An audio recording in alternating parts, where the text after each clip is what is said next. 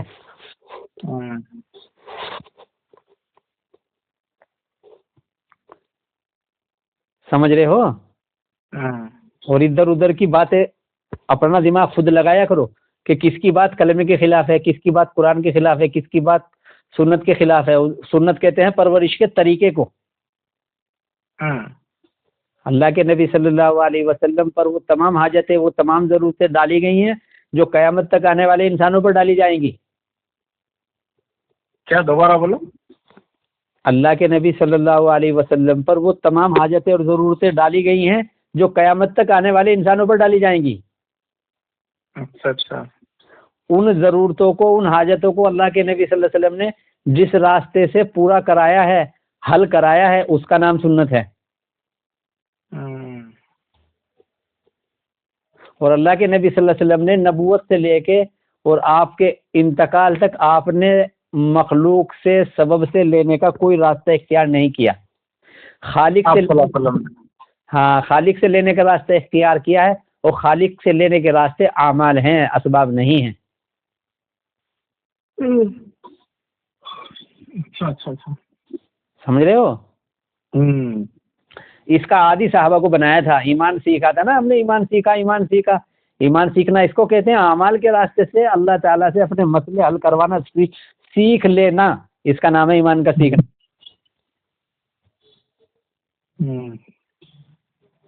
یہ ایمان سیکھ گیا. پھر صحابہ نے اللہ سے جو کہہ دیا اللہ نے کر دیا. مردے زندہ کرنے کو کہہ دیا نماز کا عمل کر کے، اللہ نے مردے زندہ کر دیے. سمندروں پر گھوڑے دوڑا دیے، پانی پہ کو پیدل چل کے گئے. کھیتوں میں بارشیں برسوا لی نماز کا عمل کر کے. بنجر زمینوں میں سے پانی کا چشمہ پھڑوا لیا نماز کا عمل کر کے. کا فرشتہ آ گیا مدد کے لیے نماز کا عمل کیا تو. سوچا آسمان کا. اور فاقے پر صبر کیا تو چوہا اشرفیہ لے کے آ رہا ہے. اور اپنے فاقے کو مخلوق سے چھپایا تو خالی چکی میں سے نماز کے عمل پر آٹا نکال دیا.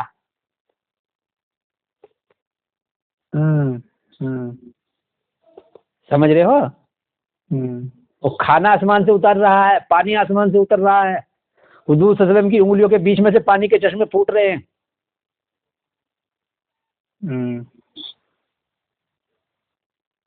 ایک تھیلی کھجور، ایک تھوڑی سی 10-20 کھجوروں کو کتنا بڑا مجمع کھا رہا ہے، اس میں ٹنوں ٹنوں کھجوریں نکل رہی ہیں.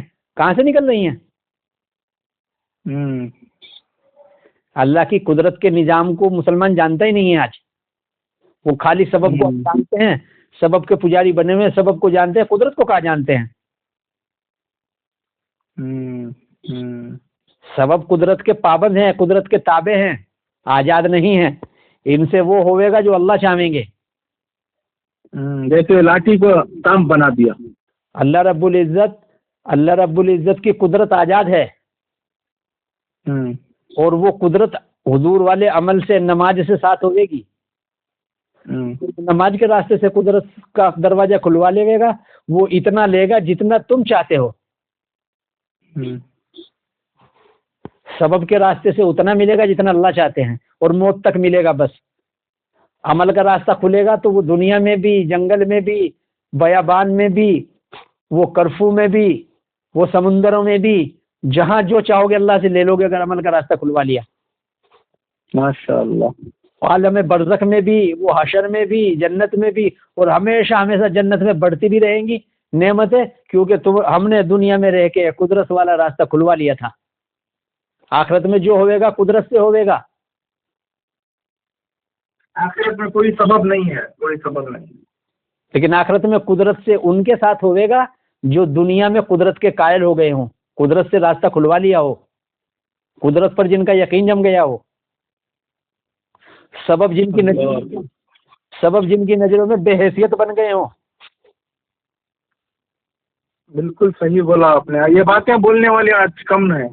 سبب کو جو مردار سمجھتے ہو کہ مردہ ہے، اس سے کچھ نہیں ہوگا. جیسے مردہ جانور سے کچھ نہیں ہوتا، مردہ بھینس سے دودھ نہیں نکلتا، مردہ شیر سے کوئی خوف نہیں ہوتا، مردہ سانپ سے کچھ نہیں ہوتا، ایسے ہی کائنات کی تمام شکلیں مردہ ہیں.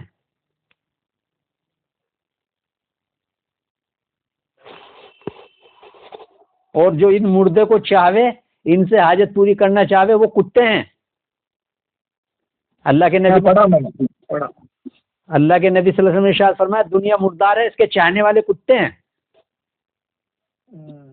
سوائے کتے کے کسی کی مراد پوری نہیں ہوگی. مردار سے فائدہ کون اٹھاتا ہے؟ کتے ہی تو اٹھاتے ہیں. ہاں وہی کتے کی مراد پورا ہوتا ہے، کتے کی مراد. ہاں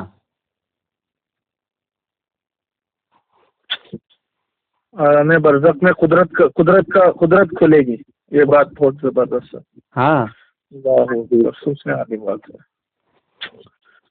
اللہ اکبر اللہ اکبر.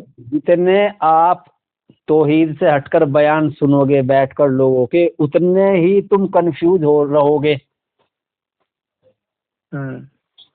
اس لیے مولانا یوسف صاحب رحمۃ اللہ علیہ نے فرمایا تھا کہ جہاں دین کی باتیں ہوں، فضائل کی باتیں ہو رہی ہیں، تبلیغ کی باتیں ہو رہی ہیں، جماعت کی باتیں ہو رہی ہیں، مدرسے کی باتیں، چندے کی باتیں ہو رہی ہیں، تو وہاں سے مجلس کو چھوڑ کے نکل جایا کرو، وہاں نہ بیٹھا کرو، بلکہ وہاں چلے جایا کرو جہاں مجلس ایمان لگی ہو.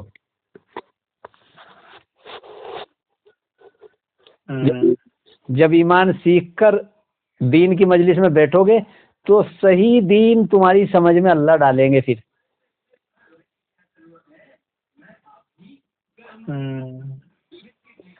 ورنہ ان مجلسوں سے تم کنفیوز ہو جاؤ گے. اس لیے اللہ کے نبی صلی اللہ علیہ وسلم نے جب تک ایمان نہیں سیکھا تب تک عمل بتلایا ہی نہیں کوئی.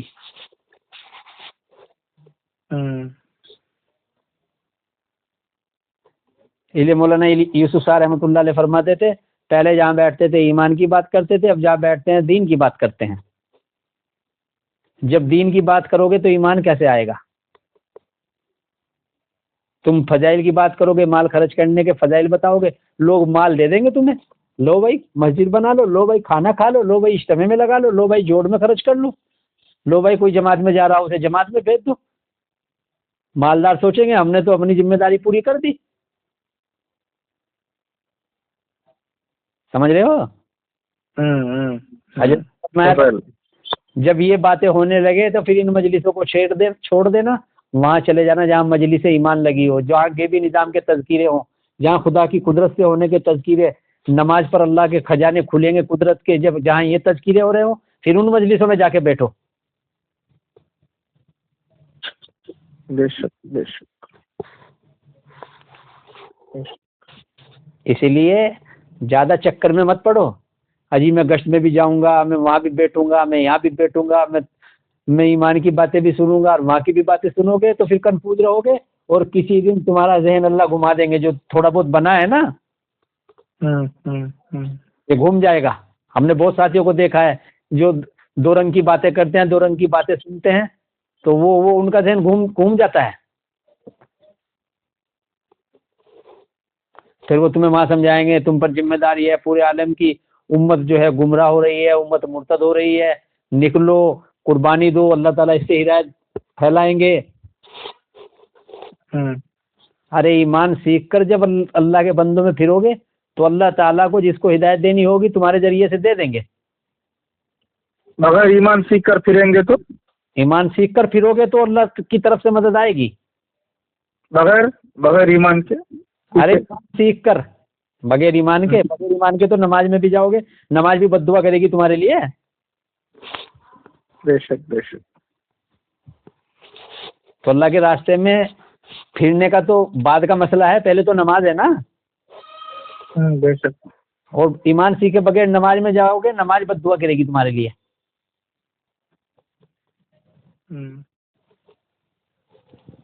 اس لیے زیادہ چکر میں مت پڑو. ہاں کہیں جماعت میں جا رہے ہو خود اپنی 3 دن کی جماعت بناؤ، خود امیر بن کے جاؤ، کسی کی امارت میں بھی جماعت میں مت جاؤ. ہاں اس کے ساتھ چلے جاؤ جو مولانا یوسف مولانا الیاس صاحب رحمۃ اللہ علیہ کی منشا جو اس کام سے تھی وہ رکھتا ہو سامنے.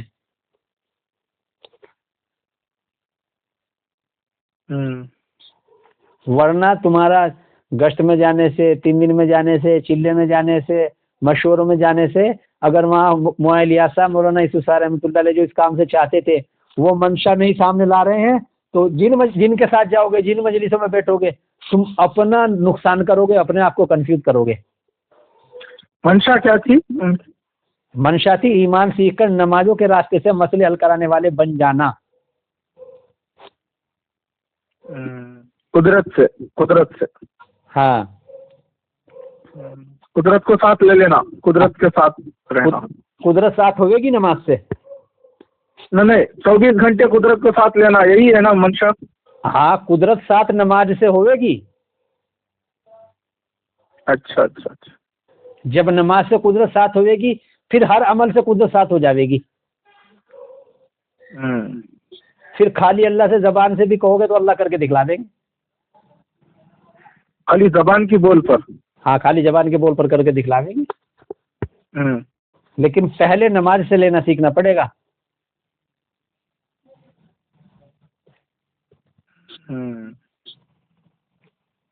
سمجھے؟ اچھا۔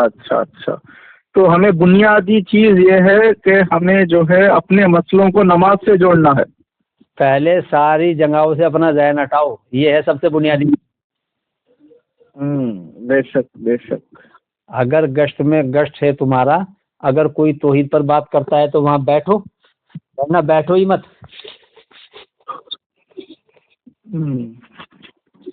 اٹھ کر چلے جائیں کیا حضوری میں؟ ہاں، کیوں بھی بہانہ بنا کے نکل جاؤ۔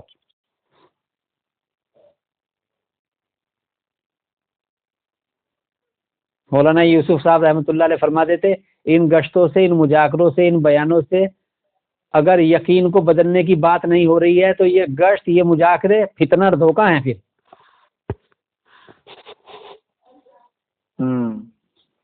سمجھے؟ اور یہ تو مولانا صاحب نے کلمے کی دعوت میں لکھی ہے، یہ بات پڑھ لینا کہ ان گشتوں سے، ان مذاکروں سے، ان مشوروں سے اور ان جماعتوں میں پھرنے پھرانے سے اگر یقینوں کو بدلنے کی بات نہیں ہے تو پھر یہ دھوکہ اور فتنہ ہے، یہ گشت، یہ مذاکرے سب فتنہ اور دھوکہ ہے پھر۔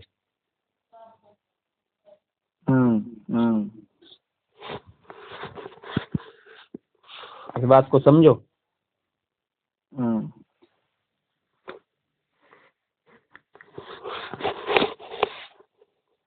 اچھا۔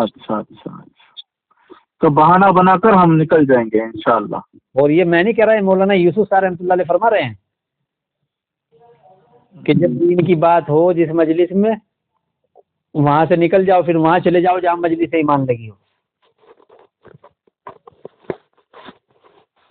اب کیا بات کریں گے، بس تمہیں کارگزاریاں سنائیں گے بیٹھ کے، وہاں اس نے یہ گشت کیا تھا، اس کی بہن مر گئی تھی، فلانا ہو گیا تھا، دھماکہ ہو گیا تھا، گشت یہاں کریں گے، امریکہ میں ہدایت پھیلے گی، وہاں جماعت گئی تھی، وہاں اتنا کام ہوا، اتنی جماعتیں نکلی، لوگ ایسے یہی تو سناتے ہیں، اور کیا سناتے ہیں؟ ہاں، کارگزاری سناتے ہیں۔ اور ہر قدم پہ تمہیں گشت میں 7 لاکھ نیکیاں ملیں گی، تمہیں مطمئن کریں گے۔ ہاں، فضائل بولنا پڑے گا نا۔ فضائل ہے ہی نہیں اس کے کچھ، گشت کے فضائل کہاں سے آ گئے؟ فضائل اللہ کے نبی صلی اللہ علیہ وسلم کے عمل کے ہیں۔ فضائل بولنا پڑے گا، ارے حقیقت بولنی پڑے گی، فضائل نہیں، حقیقت بولنی پڑے گی۔ کیا حقیقت کیا ہے؟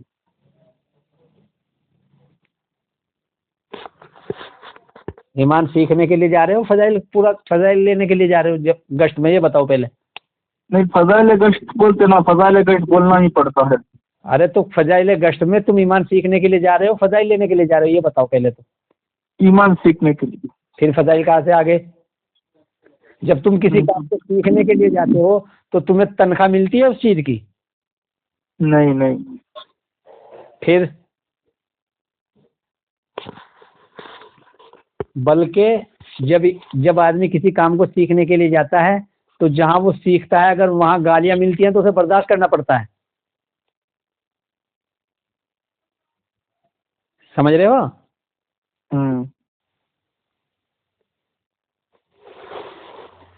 اچھا، اس میں ٹریننگ بولتے ہیں، ٹریننگ ٹریننگ بھی بولتے ہیں، اور اس کو اپرینٹسشپ بولتے ہیں، اپرینٹسشپ۔